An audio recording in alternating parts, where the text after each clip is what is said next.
Participe conosco de mais um estudo dos valores de Cristo através dos Evangelhos. Estamos identificando quais foram os valores de Jesus Cristo durante o seu ministério. Ao final de cada estudo, somos desafiados a confessar esses valores como nossos também. Hoje falaremos sobre o valor que Jesus Cristo deu ao amor. Encontramos nos Evangelhos o registro dos diálogos que Jesus teve com diferentes pessoas durante o seu ministério de 3 anos aqui na Terra. Você nunca parou para pensar qual seria a sensação de estar frente a frente com Jesus, conversando com Ele? Isso seria fascinante por vários motivos. Certamente seria uma experiência marcante e que transformaria nossas vidas. Mas seria mais impressionante e marcante se pudéssemos ter esta conversa frente a frente com Jesus e poder observar o amor dele exalando de suas palavras, do seu olhar, de suas atitudes. E tudo isso à medida que percebêssemos o amor que as pessoas lhe dedicavam. Um teólogo muito conhecido certa vez foi questionado: qual o pensamento mais profundo que já passou por sua mente? Depois de tocar os dedos por uns 30 segundos, aquele gesto típico com as mãos que a maioria dos teólogos e filósofos faz, a típica posição do pensador, então ele respondeu: Jesus me ama, assim a Bíblia diz. Apesar de simples, entendemos a profundidade desta afirmação se compreendermos o valor que Jesus deu a si mesmo. Vimos que Jesus era Deus em carne e seu nome, conforme a profecia que anuncia o seu nascimento, seu nome era Emanuel, que significa Deus conosco. No Evangelho de João aprendemos que no princípio era aquele que é a palavra. Ele estava com Deus e era Deus. Jesus era Deus em carne, em um corpo humano. Ele era Deus em carne e osso. Se isso for verdade, eu creio que é, então tudo que se aplica a Deus aplica-se também a Jesus Cristo. Deus é luz e Jesus diz que Ele é a luz do mundo. Deus é amor. Então Jesus Cristo é o amor encarnado. Deus em carne e osso. Então é isso? Você já leu os textos da Bíblia que declaram explicitamente que Jesus amava as pessoas? Eu gosto particularmente da história do capítulo 11 do Evangelho de João. Duas irmãs, Marta e Maria, tinham um problema.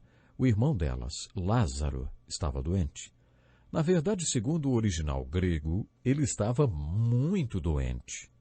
Poderíamos dizer que o caso dele era preocupante, grave. Por isso elas mandaram um recado para Jesus. E o recado dizia assim: Senhor, aquele a quem amas está doente.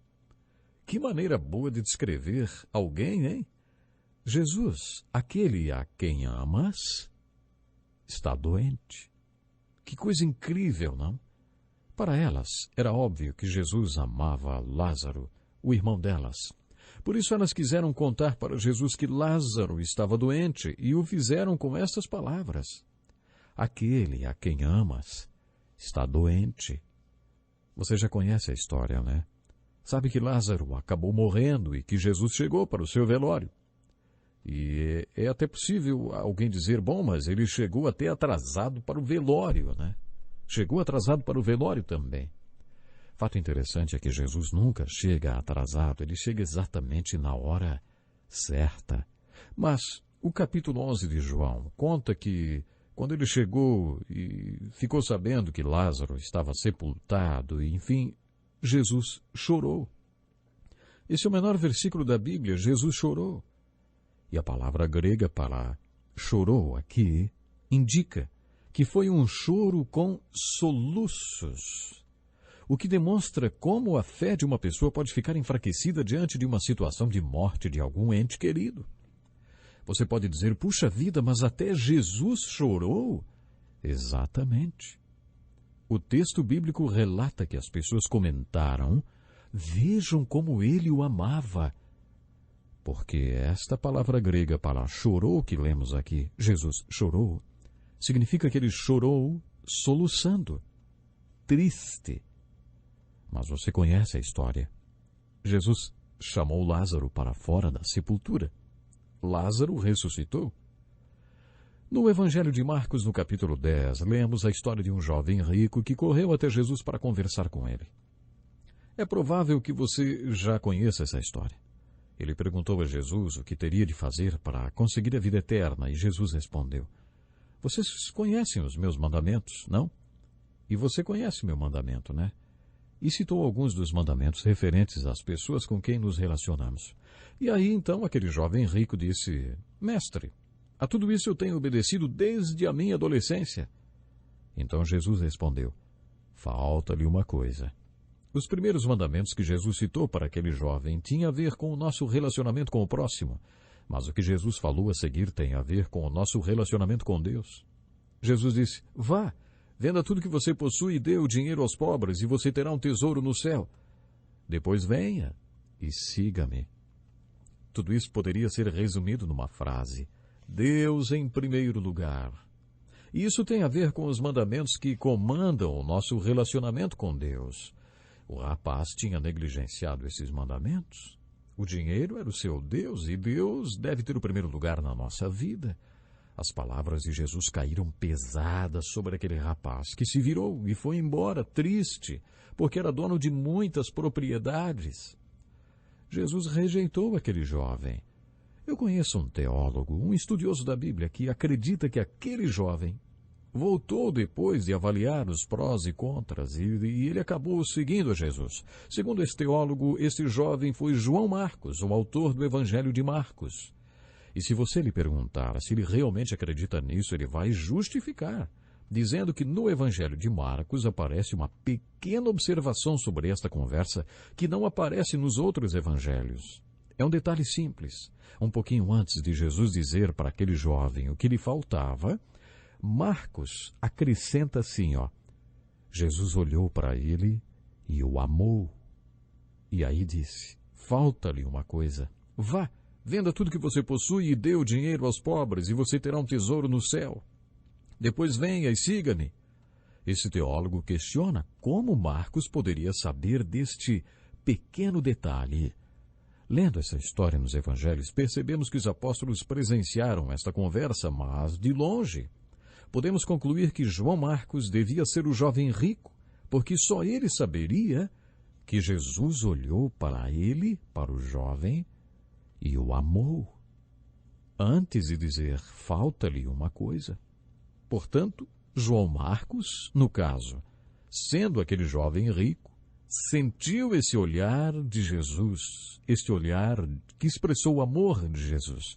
Se João Marcos era ou não jovem rico, não importa tanto, mas quer ele fosse aquele jovem rico ou não, ele sabia que Jesus o amava de verdade, olhando bem nos seus olhos. Conforme sugere o original grego, disse-lhe que ainda faltava uma coisa. Não ignore esse pequeno detalhe nesse diálogo de Jesus, hein? Não ignore a maneira como Jesus amava as pessoas que passaram pelo seu caminho enquanto viveu aqui. Creio que isso aconteceu não apenas com Marta, Maria, Lázaro e o jovem rico, mas com todo mundo. Com os publicanos e pecadores também, como, por exemplo, a mulher samaritana junto ao poço de Jacó, e também com os pecadores e publicanos que participaram do jantar que Mateus ofereceu a Jesus depois que se converteu. Marta e Maria se referiam a Lázaro como aquele a quem amas. É claro que isso também se aplica aos discípulos que Jesus recrutou. Você já reparou como o apóstolo João se refere a ele mesmo no seu evangelho? O discípulo a quem Jesus amava, assim ele diz. Encontramos esta referência no Evangelho de João 5 vezes. Durante a crucificação de Jesus, João ficou próximo à mãe de Jesus. Jesus, demonstrando amor e cuidado para com ela, incumbiu João, o discípulo que amava, da responsabilidade de cuidar dela. João descreveu esta cena no seu Evangelho, no capítulo 19, versículo 26, dizendo assim: Quando Jesus viu sua mãe ali e perto dela, o discípulo a quem ele amava, disse à sua mãe: Aí está o seu filho. E ao discípulo: Aí está a sua mãe. No capítulo 20, versículos 1 e 2, João está descrevendo os acontecimentos após a ressurreição de Jesus. No primeiro dia da semana, bem cedo, estando ainda escuro, Maria Madalena chegou ao sepulcro e viu que a pedra da entrada tinha sido removida. Então correu ao encontro de Simão Pedro e do outro discípulo, aquele a quem Jesus amava, e disse: Tiraram o Senhor do sepulcro e não sabemos onde o colocaram. Vocês não acham interessante a maneira como João se refere a ele mesmo? É claro que nesta passagem ele deixa implícito que o Senhor também amava Pedro, porque escreveu: Pedro e o outro discípulo a quem Jesus amava. A expressão o discípulo a quem Jesus amava aparece mais uma vez nesse capítulo, no versículo 7 do capítulo 21. O discípulo a quem Jesus amava disse a Pedro. E no versículo 20 do mesmo capítulo lemos a mesma referência. Pedro voltou-se e viu que o discípulo a quem Jesus amava o seguia. João tinha plena consciência de que Jesus o amava. 60 anos depois de ter vivido com Jesus, ele ainda tinha esta mesma consciência e escreveu o seguinte na introdução do livro do Apocalipse: Ele nos ama e nos libertou dos nossos pecados por meio do seu sangue e nos constituiu reino e sacerdotes para servir a seu Deus e Pai. A ele sejam glória e poder para todos sempre. Amém. Podemos ver que quando João conheceu Jesus Cristo, conheceu alguém que o amou. Ele sabia que Jesus o amava. Parece que João não se conformava com todo este amor. Parece que ele vivia empolgado com o fato de ser amado por Jesus. Por isso ele se referia a ele mesmo como discípulo a quem Jesus amava. Vemos isso acontecer do começo ao fim do seu evangelho. E no final ele escreveu: Este é o discípulo que dá testemunho dessas coisas e que as registrou. Deixe-me repetir essa citação de João, feita 60 anos mais tarde, ao escrever o livro do Apocalipse, que mostra a convicção desse amor. Ele nos ama e nos libertou dos nossos pecados por meio do seu sangue e nos constituiu reino e sacerdotes. Tenho certeza que Jesus amou todos aqueles a quem encontrou pecadores e publicanos, pessoas tementes a Deus, os discípulos que comissionou para serem apóstolos e todos os que passaram pelo seu caminho. Todos foram amados. Diante de tudo isso que você acabou de ouvir, eu lanço o seguinte desafio.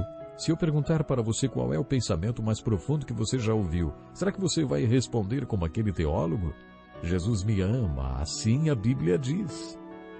Outro desafio. Você sabia que você deve ser como Cristo em carne e osso? Você deve ser a encarnação de Jesus Cristo, ele deve viver através de você. Você deve viver como Jesus, que amou os pecadores e todos aqueles que passaram por sua vida. Eu espero você para o próximo programa. Até lá.